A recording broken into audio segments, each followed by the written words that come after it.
नमस्कार प्रिय विद्यार्थियों, वीके नॉलेज इलेक्ट्रिकल में आप सभी का स्वागत है। वैकेंसी न्यूज़ अपडेट लेकर एक बार फिर उपस्थित हूँ। वैकेंसी डिप्लोमा होल्डर्स बच्चों के लिए है। आईटीआई वाले बच्चे इस वीडियो को स्किप कर सकते हैं। पूरी डिटेल से बात करेंगे, कौन अप्लाई कर सकता है, क्या क्वालिफिकेशन के साथ अदर क्राइटेरिया मांगा गए हैं, सिलेक्शन की प्रोसेस क्या रहेगी, सिलेबस एग्ज़ाम पैटर्न कैसा रहने वाला है, कुल सीटें कितनी हैं और एग्ज़ाम कहाँ होगा, टेंटेटिव डेट और क्रूशियल इंपॉर्टेंट डेट्स क्या क्या है। उम्मीद है भर्ती से जुड़े हुए हर सवाल का जवाब इस वीडियो में आपको मिल जाएगा। सो कंप्लीट पूरा वीडियो आप लास्ट तक ज़रूर देखिएगा। चैनल से पहली बार जुड़े हैं तो सब्सक्राइब कर लीजिए। हम इसी तरह का अपडेट, कंटेंट और न्यूज़ नोटिफिकेशन इस चैनल पर आपको प्रोवाइड करवाते हैं।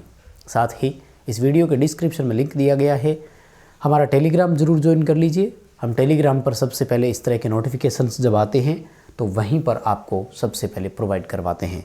माय डियर, वैकेंसी बड़ी शानदार है।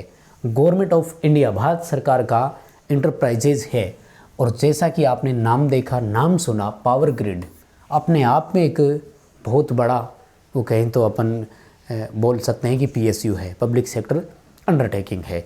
पावर ग्रिड में वैकेंसी है और वैकेंसी जो है वो है ट्रेनी सुपरवाइज़र के नाम से, जो कि केवल इलेक्ट्रिकल वालों के लिए ये ध्यान रखना, अलग अलग वैसे आती रहती है।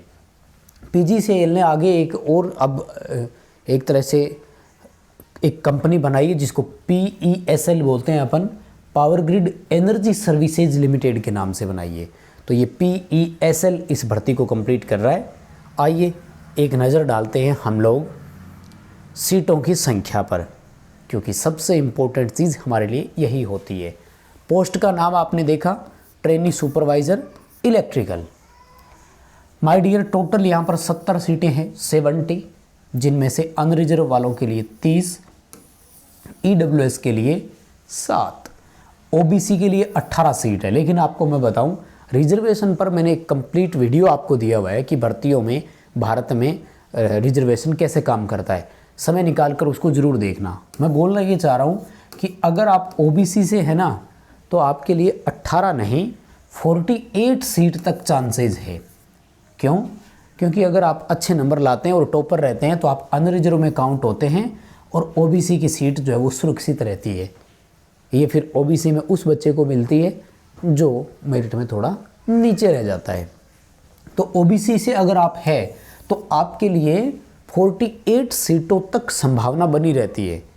यानी अगर टॉप 30 में आ जाते हो तब तो अनरिजर्व में काउंट हो जाओगे। टॉप 30 के बाद 18 बच्चे ओबीसी के लिए जाएंगे। अगर 18वें नंबर पर भी आते हो तो भी सिलेक्शन की संभावना। तो अगर ओबीसी से है तो ग्रेट अपॉर्चुनिटी आपके पास है, आप ज़रूर इसके लिए मौके का फ़ायदा उठाएं।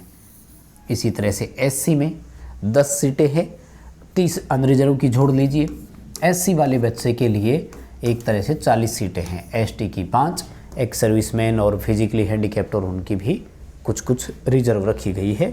उन पर ज़्यादा ध्यान देने की ज़रूरत हमें है नहीं। और मोस्ट इम्पॉर्टेंट चीज़ जिस पर हम बात करें वो है एजुकेशनल क्वालिफ़िकेशन को लेकर। बड़ा सिंपल क्वालिफ़िकेशन रखा है, full time regular 3 year diploma, 3 साल का डिप्लोमा आपके पास होना चाहिए। डिप्लोमा हम लोग किसे बोलते हैं साधारण भाषा में? पॉलिटेक्निक। मेरे साथ बहुत सारे बच्चे आईटीआई वाले जुड़े हुए हैं तो उनका सवाल आएगा, लेटरल एंट्री वाले चलेंगे क्या? बिल्कुल चलेंगे, वो रेगुलर ही माना जाता है। पीजीसीएल की खास बात होती है कि हायर क्वालिफिकेशन जो होती है ना, वो यहाँ नॉट अलाउड होती है। यानी अगर आपने के पास डिप्लोमा और बीटेक दोनों है तब आप अप्लाई ना करें, क्योंकि वो बाहर कर देते हैं। ये अभी टेक्नीशियन वाली वैकेंसी में भी हो चुका है। जिन बच्चों के पास आईटी प्लस डिप्लोमा था उन सबको बाहर कर दिया था। और वो कहते हैं कि हमें अगर किसी बच्चे का पता नहीं भी लगता है तो जिस लेवल पर पता लगता है ना, हम वहाँ से टर्मिनेट करते हैं। मतलब कोई 5 साल भी नौकरी कर ली किसी ने और 5 साल बाद इनको पता लग गया कि इसके पास तो ये भी है, तो उस दिन टर्मिनेट करते हैं और बाहर निकालते हैं, केस करते हैं। इसलिए साफ़ सुथरी वैकेंसी होती है और अच्छे से आप ट्राई करें। डिप्लोमा में किस किस को अपॉर्चुनिटी मिल रही है वो थोड़ी सी अपन एक नज़र डालते हैं। देखो, अगर आपके पास इलेक्ट्रिकल में डिप्लोमा किया हुआ तो चलेगा, इलेक्ट्रिकल पावर वाले में किया तो चलेगा, इलेक्ट्रिकल एंड इलेक्ट्रॉनिक्स नाम से एक कॉमन पॉलिटेक्निक होती है वो आपने कर रखी है तो भी चलेगा, पावर सिस्टम इंजीनियरिंग में की है तब भी ठीक, और पावर इंजीनियरिंग इलेक्ट्रिकल इसमें किया हुआ है तब भी ठीक। यानी इनमें से कोई भी आपके पास है तो चलेगा। लेकिन इंपॉर्टेंट चीज़ और अलग क्या लिख दिया, अगर आप जनरल ओबीसी, ओबीसी में नॉन क्रीमी लेयर अगर आप है तो, क्रीमी लेयर नहीं, नॉन क्रीमी लेयर वालों की बात चल रही है, ईडब्ल्यूएस वालों की, आपके कम से कम 70% नंबर होने चाहिए डिप्लोमा में, नहीं तो आप नॉट एलिजिबल। और कितने सारे क्राइटेरिया जोड़ दिए, और बाकी बच्चे के अगर केवल पास है तो भी वो भर सकेंगे, ठीक है, कोई दिक्कत नहीं है। और क्वालिफिकेशन में हायर क्वालिफिकेशन नॉट अलाउड लिख दिया है, वो होनी नहीं चाहिए। एज क्राइटेरिया पर बात कर लेते हैं। 18 से लेकर 27 साल की एज है, और ये है अनरिजर्व कैटेगरी के लिए, ठीक है। एज पर रिजर्वेशन इसमें आपको छूट मिल जाएगी, किस किस को बताऊं, जैसे ओबीसी है तो ओबीसी को 3 साल की छूट मिल जाएगी, इसको ईडब्ल्यूएस को नहीं मिलती है, ध्यान रखना। सेंट्रल गवर्नमेंट के पीएसयू जितने भी है इसमें ईडब्ल्यूएस को छूट एज में नहीं मिलती है। ओबीसी की 3 साल है और एससी एसटी को 5 साल की छूट है। तो भाई ये मौका आपके पास एज का है, यानी अगर आप एससी से बिलोंग करते हैं तो यूँ मान लीजिए कि आपके पास 32 साल तक फॉर्म भरने के लिए चांसेज है। एज की गणना कब होगी, 6 नवंबर 2024 के अकॉर्डिंग कैलकुलेशन की जाएगी, ठीक है जी। आते हैं पे स्केल पर, ठीक ठाक है, अच्छा पे स्केल है, लेकिन बहुत ज़्यादा नहीं लगा मुझे, एक्साइटेड पे स्केल तो मैं नहीं मानता इसको। 24,000 रुपये आपको मिलेंगे, और 24,000 रुपये के अलावा जितने भी ऑल अदर अलाउंसेज है वो सारे मिलेंगे। लाइक महंगाई भत्ता अभी 50% था, और आज 3% की घोषणा और हो गई है, तो 53% आपका महंगाई भत्ता हो गया। तो 53% तो ये मान लेना, आपकी ज्वाइनिंग होगी तब तक तो सब कुछ हो जाएगा, तब तक तो एक और भी लग जाएगा, 3% वो और बढ़ जाएगा, आप तो 56-60% मानकर चलना। और बाकी अलाउंसेज जितने भी है वो सारे मिलेंगे, जैसे पर्क्स मिलेगा, एचआरए वगैरह वगैरह सब मिलेंगे, ठीक है। 1 साल की ट्रेनिंग रहेगी आपकी, और ट्रेनिंग के 3 साल तक आप नौकरी नहीं छोड़ सकते, ये आपको ध्यान रखना है। यानी आप टोटल 4 ईयर के लिए एक तरह से बाउंड हो जाओगे, ये आपको ध्यान रखना है। अगर छोड़ दिया तो 2.5 लाख का बॉन्ड भरना पड़ेगा, किस किस को, ओबीसी वालों को, जनरल वालों को, ईडब्ल्यूएस वालों को, और 1.25 लाख रुपए भरने पड़ेंगे एससी एसटी को। मतलब लगने के बाद छोड़ नहीं सकते, ये बात है, क्योंकि 4 साल में बंदा सेटल हो जाता है, फिर वो कहीं नहीं जाता फिर, है ना। और छोड़नी भी क्यों है यार, नौकरी पड़ी का है, लगो तो सही एक बार। कौन कौन है जो अप्लाई करेंगे हमें ज़रूर बताएं। मोस्टली तो देखो हमारे साथ आईटीआई वाले बच्चे कनेक्टेड है, बट कुछ डिप्लोमा वाले भी बीच में आते हैं, तो उनके हिसाब से भी चर्चा कर लेते हैं। सिलेक्शन प्रोसेस पर आते हैं माय डियर। पेपर होगा, बिल्कुल ये कह रहे हैं हम आपसे एग्ज़ाम लेंगे, एग्ज़ाम सीबीटी मोड ही होगा। वैसे तो इन्होंने लिखा है कि रिटन भी हो सकता है और कंप्यूटर बेस्ड भी हो सकता है, इसके अलावा और कुछ भी नहीं होगा। मेरिट इसी की बनेगी, 100% मेरिट स्कोर इसी का ही लिया जाएगा, इसके अकॉर्डिंग ही आपको चलना है। क्या रहेगा इसमें, 120 मिनट मिलेगी, 170 क्वेश्चन होंगे। टाइम कितना मिलेगा, 120 मिनट का। क्वेश्चन कितने होंगे, 170। अगर मैं इसे राउंड क्लॉक में ले जाऊँ ना तो लगभग 38 से 40 सेकंड आपको मिलेंगे बस। इस 40 सेकंड के दौरान क्वेश्चन को पढ़ना भी है, समझना भी है, उसका आंसर भी देखना है, और फिर उसको सिलेक्ट भी करना है। तो आप सोच लीजिए कि पेपर को दोबारा पढ़ने का तो मौका नहीं मिलेगा, और आंख बंद करके भी नहीं कर सकते, क्योंकि 1/4 की नेगेटिव मार्किंग है ना। ऐसे भी नहीं है कई बार कि नहीं आ रहा है तो कोई बात नहीं, भर देता हूँ, जो भी होगा देखा जाएगा, नहीं, ठीक है।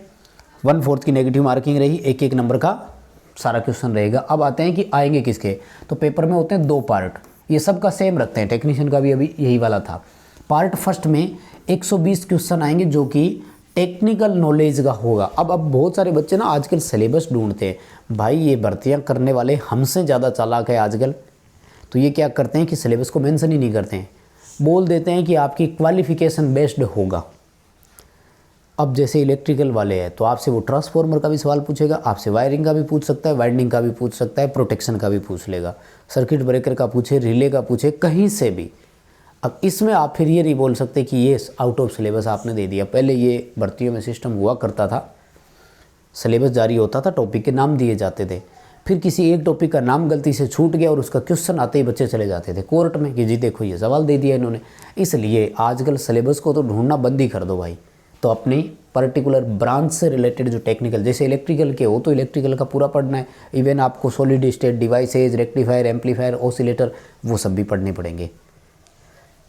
पार्ट सेकंड में क्या रहेगा, सेकंड में 50 क्वेश्चन आएंगे जो आपके एप्टीट्यूड टेस्ट के होंगे, जिसमें वोकेबलरी रहेगी, मतलब साधारण बोलचाल वाली भाषा, वर्बल कंप्रेशंस रहेंगे, क्वांटिटिव एप्टीट्यूड, ठीक है। Reasoning ability, data sufficiency and interpretation, computer type वाला डाटा इंटरप्रिटेशन कंप्यूटर में जाता है, और न्यूमेरिकल एबिलिटी, ये रहेंगे आपके क्वेश्चन। तो पेपर रहने वाला है कुल मिलाकर के टफ, पूरा टफ टाइम पेपर आपको देगा।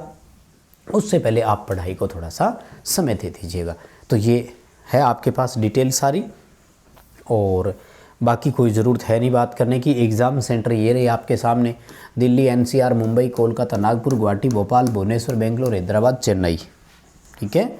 और फॉर्म अप्लाई करने की प्रोसेस बता रहे हैं, और मैं अब आपको क्रूशियल डेट पर ले चलता हूँ। फ़ीस है 300 रुपये के आसपास फॉर्म की फ़ीस है, और अनरिजर्व और उनसे ली जाएगी। रिजर्व कैटेगरी को फ़ीस से मुक्त रखा गया है, उनको कोई फ़ीस नहीं देनी है। क्रूशियल डेट पर बात करते हैं, 16/10 से फॉर्म अप्लाई होने स्टार्ट हो जाएंगे, और 6 नवंबर 2024 लास्ट डेट रहेगी। दिसंबर 2024 या जनवरी 2025 में एग्ज़ाम हो सकता है, जो कि टेंटेटिव है। एग्जैक्ट डेट आएगी तो वो कह रहे हैं कि हम आपको नोटिफिकेशन भेज देंगे। ठीक है जी, ये था हमारा अपडेट। प्लीज़ इस वीडियो को लाइक करेंगे, अपने डिप्लोमा साथियों के साथ शेयर कीजिएगा, और चैनल को सब्सक्राइब ज़रूर कर लेना। बहुत बहुत धन्यवाद।